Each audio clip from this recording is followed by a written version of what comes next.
यार आज क्या खाएं हम? यार कुछ भी खा ले, वो मोमोज नहीं खाने मेरे को। तो फिर वो खाएगा क्या, वो गोल गोल पोटैटो टोर्नेडो?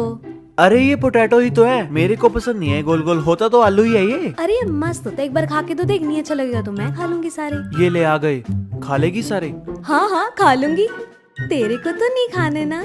यार एक पीस तो तूने कहा था तू खिलाएगी। हाँ एक पीस तो तू खा ही सकता है, ये ले लास्ट वाला ले ले बस।